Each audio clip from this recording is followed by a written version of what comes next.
नमस्कार विद्यार्थी मित्रांनो, या सेशनमध्ये आपण तिसऱ्या युनिट मधलं ऑब्जेक्टिव्ह बघणार आहोत. तर जे विद्यार्थी मित्र पहिल्यांदाच माझ्या चॅनलला व्हिजिट देत असतील त्या विद्यार्थ्यांना रिक्वेस्ट आहे, काय जर ऑब्जेक्टिव्ह चांगले वाटत असतील, महत्त्वाचे वाटत असतील, चॅनलला लाईक, सबस्क्राईब आणि शेअर करायला विसरू नका. तर कुठलाही टाइमपास न करता लगेच आपण सेशनला सुरुवात करू.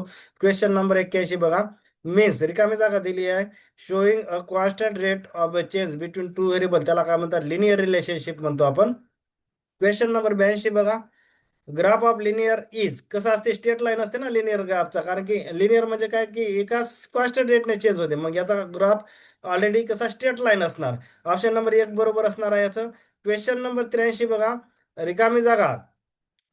It is widely use optimization म्हणजे काय? Find out the best solution technique for solving problem here both the objective function म्हणजे अर्निंग प्रॉफिट अँड कन्स्टेंट म्हणजे काय असतं की लिमिटेशन असतील काही resources, labour, time are linear. त्याला काय म्हणायचं आहे की लिनियर प्रोग्रामिंग म्हणत असतो. Question number 84. Linear programming technique develop by कोण डेव्हलप केली? तर त्यांचं नाव आहे don झिक.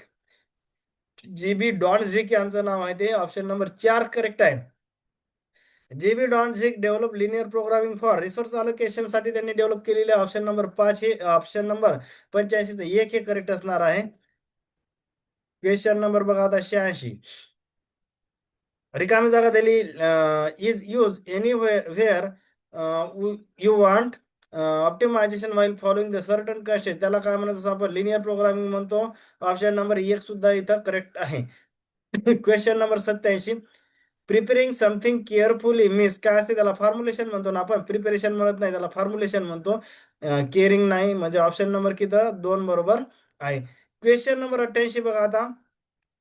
Finding the best policy possible solution when there is a minimum resources किंवा resources or use of fewer resources called as, त्याला ऑप्टिमायझेशन टेक्निक म्हणतो ना आपण. म्हणजे ऑप्टिमायझेशन म्हणजे साध्या भाषेत लेस इनपुट आणि मोर आउटपुट. तर त्याला आपण सोप्या भाषेत ऑप्टिमायझेशन म्हणजे कमीत कमी रिसोर्सेस मध्ये मॅक्झिमम आउटकम किंवा मॅक्झिमम आउटपुट देणे, तर त्याला ऑप्टिमल टेक्निक म्हणतो. किंवा जे काही रिसोर्सेस आहे त्याच्यामधून बेस्ट पॉसिबल वे काढणे, त्याला सुद्धा ऑप्टिमायझेशन असं म्हणायला हरकत नाही.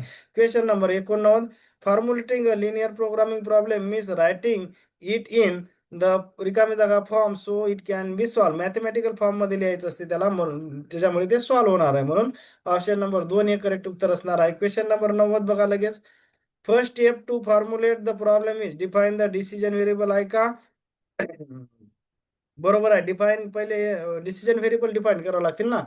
कोणत्याही प्रोग्राम असू द्या, काही असू द्या, सुरुवात नेहमी डिफाईन पासून असू द्या. त्याच्यामुळे कुठेही कन्फ्युज व्हायचं कारण नाही. क्वेश्चन नंबर 90चं एक असणार आहे. नंतर क्वेश्चन नंबर 91 बघू. Step to formulate the problem serially कोणकोणते असतात? आता फॉर्म्युलेट म्हणजे प्लॅन करणार. प्लॅन म्हणजे काय? असं डोकं सुरुवातीला येते, मी डीओसी असं लिहितो. म्हणजे काय? पहिले डिफाईन करायचं असते, नंतर ऑब्जेक्ट राईट ऑब्जेक्टिव्ह फंक्शन, नंतर सी म्हणजे काय? कन्स्ट्रेंट, आणि नंतर नॉन निगेटिव्हिटी असं हे असते. म्हणजे हे जे ऑप्शन आले नाहीत का इथं? बरं, इथं जे आहे ना, तर पहिले ए पहिलं असते, दुसरं बी स्टेप असते, तिसरी सी असते आणि चौथी डी. असंच म्हणजे ABCD असं सिरियली लक्षात ठेवायचं आहे. ऑप्शन इथं प्रिंट झालेले नाही, त्यामुळे हा फ्लोज बरोबर आहे. ABCD हा करेक्ट फ्लो आहे. Question number 92. We can not produce negative times means काय? नॉन निगेटिव्हिटी म्हणतो ना त्याला. ऑप्शन नंबर 3 हे करेक्ट आहे. क्वेश्चन नंबर 93 बघा. Define what need to be maximize that is profit और एफिशियन्सी और what need to be minimize cost, labour, time is called time in the step. काय म्हणतात? राईट द ऑब्जेक्टिव्ह म्हणतात त्याला. Option number 2 असणार आहे. Question number बघा किती आहे? 94. Represent limitation such as budget, time, labour, limited, material, all the कम सीन. कशामध्ये येते ते? कन्स्टेंट आहेत ना, लिमिटेशन किंवा बंद आपल्याला हे आहेत, एक मर्यादा आहेत. म्हणजे ऑप्शन नंबर 1 असणार आहे त्याचं उत्तर. क्वेश्चन नंबर 95 बघा. Method use in linear programming are कोणते? ग्राफिकल आणि सिम्प्लेक्स मेथड असते ना. ऑप्शन नंबर 3 हे करेक्ट उत्तर आहे. क्वेश्चन नंबर 96 बघा आता. When a problem has only two variable that is x and y decision variable आहेत ते, then the method is best for find optimal solution, त्याला ग्राफिकल मेथड म्हणतात. आता बघा क्वेश्चन नंबर 97. 96चं उत्तर किती सांगितलं मी? एक. त्याला ग्राफिकल मेथड म्हणतात. दोनच जर व्हेरिएबल असतील, जनरली कोणते एक्स आणि वाय हे डिसिजन व्हेरिएबल असतात दोन, तर ते जर असतील दोनच असतील तर त्याला ग्राफिकल. याच्यावर सारखा क्वेश्चन येते एक्झाम मध्ये, थोडंसं लक्षात ठेवायचं आहे. Question number 97. Method applicable for small and simple problem त्याला ग्राफिकल म्हणतात, ऑप्शन नंबर 2.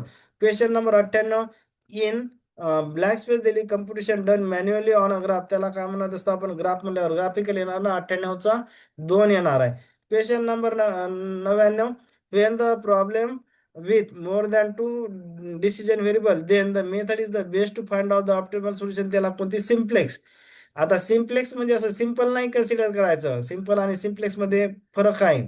नाहीतर टू व्हेरिएबल आलं की लगेच सिम्प्लेक्स वर टिक करायचं नाही, तर टू व्हेरिएबल जर आला तर कोणतेच ते ग्राफिकल आणि 2 पेक्षा जास्त असतील तर त्याला simplex.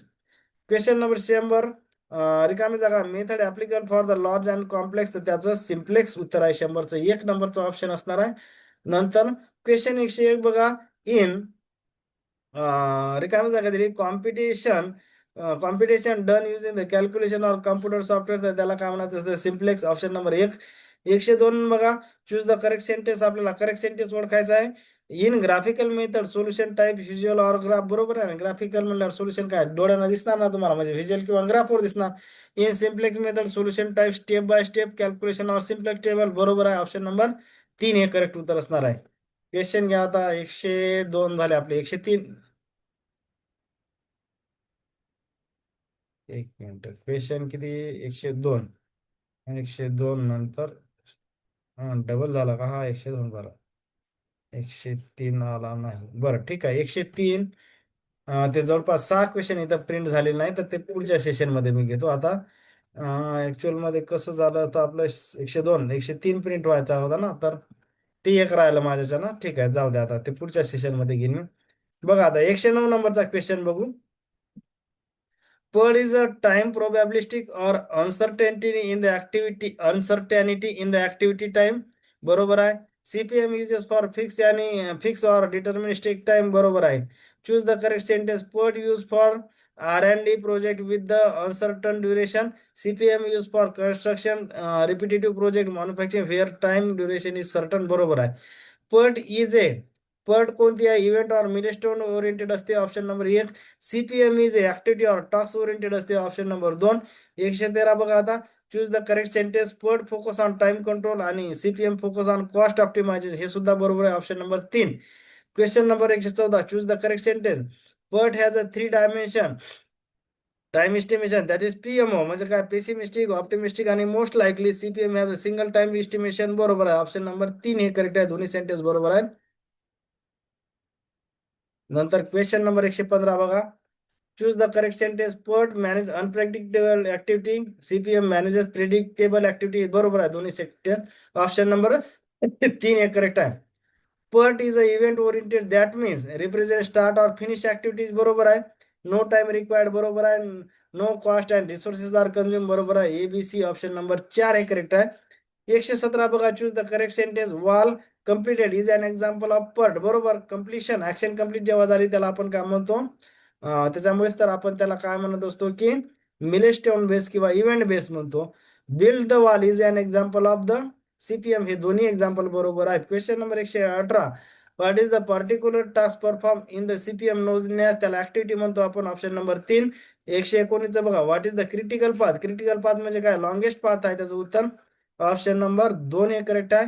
120, activities in the CPM network diagram represent by एरोने रिप्रेझेंट करतात, ऑप्शन नंबर 2 हे करेक्ट आहे. थोडे यातले आपले काही क्वेश्चन मिस झाले तर ते पुढच्या सेशन मध्ये कव्हर करू. होप करतो बऱ्याच गोष्टी काही जर समजल्या असतील, चॅनलला लाईक, सबस्क्राईब आणि शेअर करायला विसरू नका. थँक्यू.